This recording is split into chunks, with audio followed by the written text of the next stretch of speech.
It is. The story about the father remains a debt you'll pay another time. I wish that I could pay the debt in full, and you receive it instead of just the interest. So here, then, is the child and offspring of the good.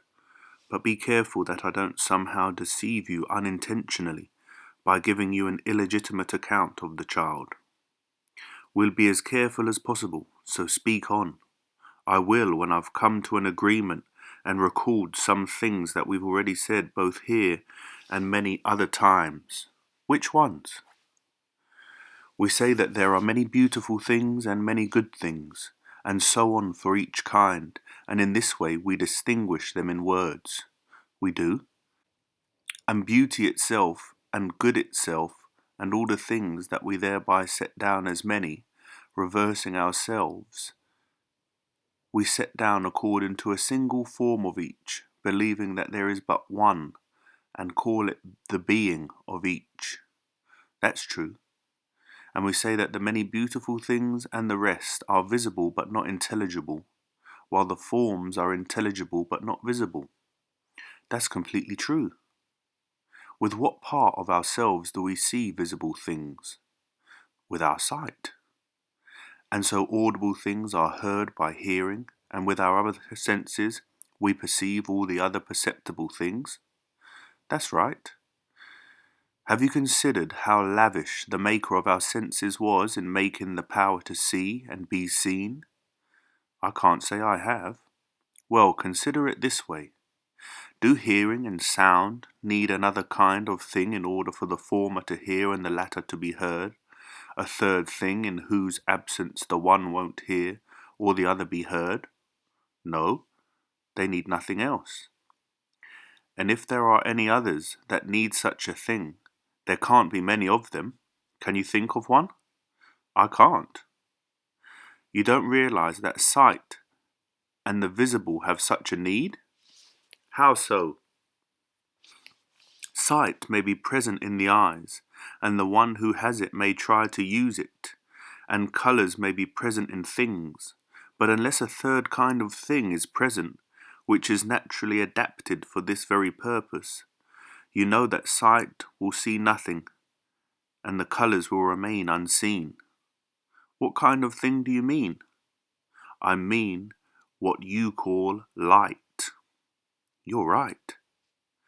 Then it isn't an insignificant kind of link that connects the sense of sight and the power to be seen.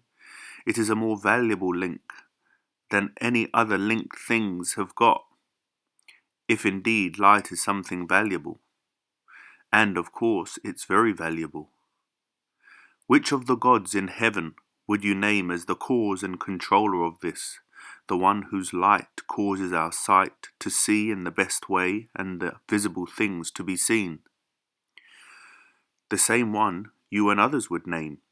Obviously, the answer to your question is the sun. And isn't sight by nature related to that God in this way? Which way? Sight isn't the sun, neither sight itself nor that in which it comes to be, namely the eye. No, it certainly isn't. But I think that it is the most sun-like of the senses. Very much so. And it receives from the sun the power it has, just like an influx from an overflowing treasury. Certainly. The sun is not sight, but isn't it the cause of sight itself and seen by it? That's right. Let's say, then, that this is what I called the offspring of the good, which the good begot as its analogue. What the good itself is in the intelligible realm, in relation to understanding and intelligible things, the sun is, in the visible realm, in relation to sight and visible things. How? Explain a bit more. You know that when we turn our eyes to things whose colours are no longer illuminated by light of day, but by night lights, the eyes are dimmed and seem nearly blind, as if clear vision were no longer in them. Of course. Yet whenever one turns them on things illuminated by the sun, they see clearly, and vision appears in those very same eyes. Indeed. Well, understand the soul in the same way. When it focuses on something illuminated by truth and what is, it understands, knows, and apparently possesses understanding. But when it focuses on what is mixed with obscurity, on what comes to be and passes away, it opines and is dimmed, changes its opinions this way and that, and seems bereft of understanding. It does seem that way. So that what gives truth to things known and the power to know to the knower is the form of the good. And though it is the cause of knowledge and truth, it is also an object of knowledge. Both knowledge and truth are beautiful things, but the good is other and more beautiful than they. In the visible realm, light and sight are rightly considered sun-like, but it is wrong to think that they are the sun. So here it is right to think of knowledge and truth as good-like, but wrong to think that either of them is the good, for the good is yet more prized. This is an inconceivably beautiful thing you're talking about, if it provides both knowledge and truth and is superior to them in beauty. You surely don't think a thing like that could be pleasure? Hush! Let's examine its image in more detail as follows. How?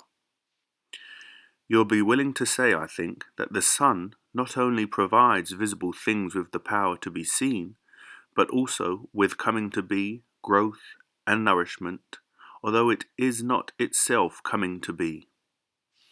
How could it be?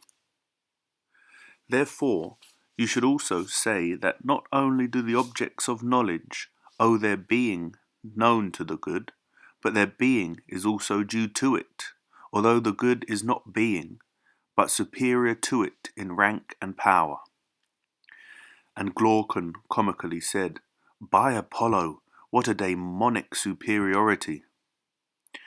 It's your own fault. You forced me to tell you my opinion about it, and I don't want to stop either. So continue to explain its similarity to the sun, if you've omitted anything. I'm certainly omitting a lot. Well, don't, not even the smallest thing. I think I'll have to omit a fair bit, but as far as possible at the moment, I won't omit anything voluntarily. Don't. Understand then that as we said, there are these two things, one sovereign of the intelligible kind and place, the other of the visible.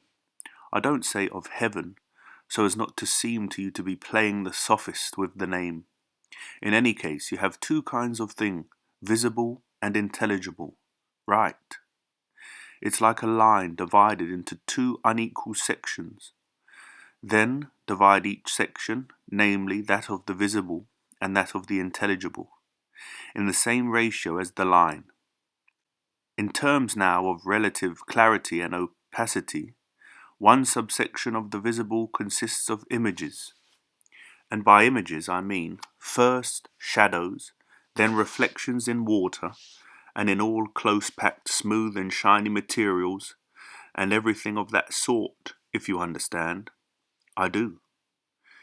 In the other subsection of the visible, put the originals of these images, namely, the animals around us, all the plants, and the whole class of manufactured things. Consider them put. Would you be willing to say that, as regards truth and untruth, the division is in proportion, as the opinable is to the knowable, so the likeness is to the thing that it is like? Certainly. Consider now how the section of the intelligible is to be divided. How? As follows. In one subsection, the soul, using as images the things that were imitated before, is forced to investigate from hypothesis, proceeding not to a first principle, but to a conclusion. In the other subsection, however, it makes its way to a first principle that is not a hypothesis, proceeding from a hypothesis, but without the images used in the previous subsection, using forms themselves and making its investigation through them. I don't yet fully understand what you mean.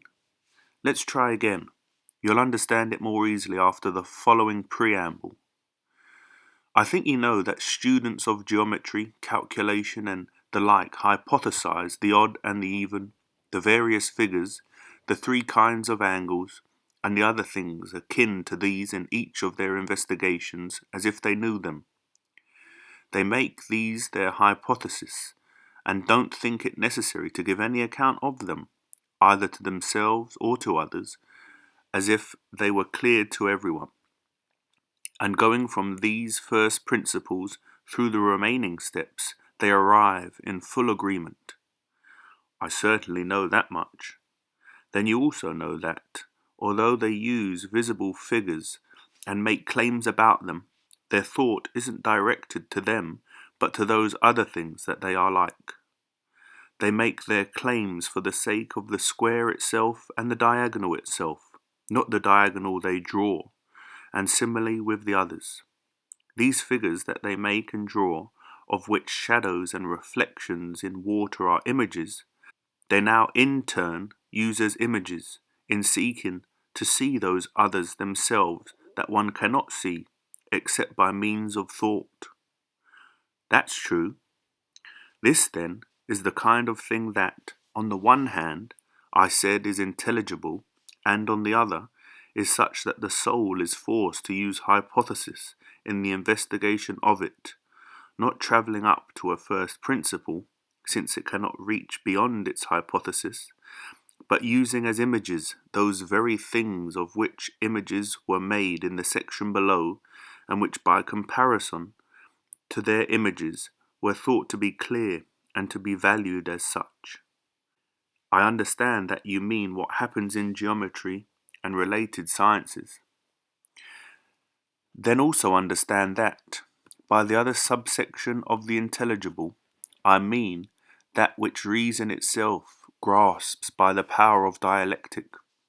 It does not consider these hypotheses as first principles, but truly as hypothesis,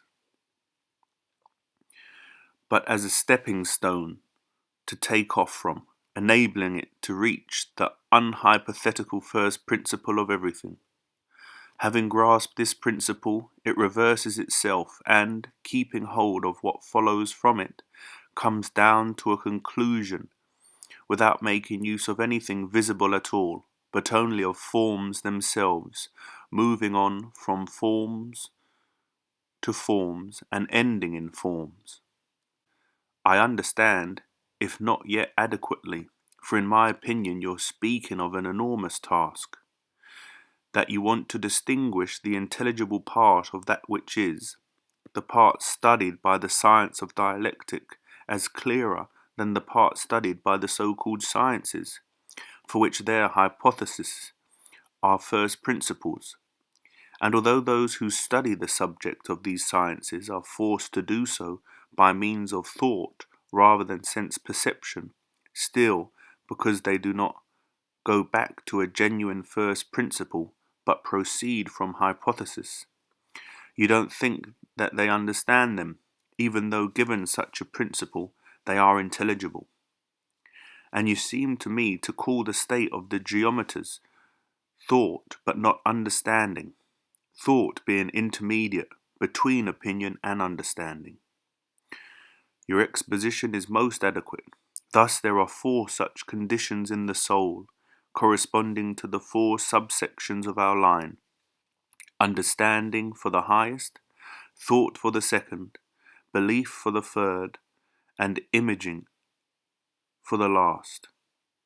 Arrange them in a ratio and consider that each shares in clarity to the degree that the subsection it is set over shares in truth.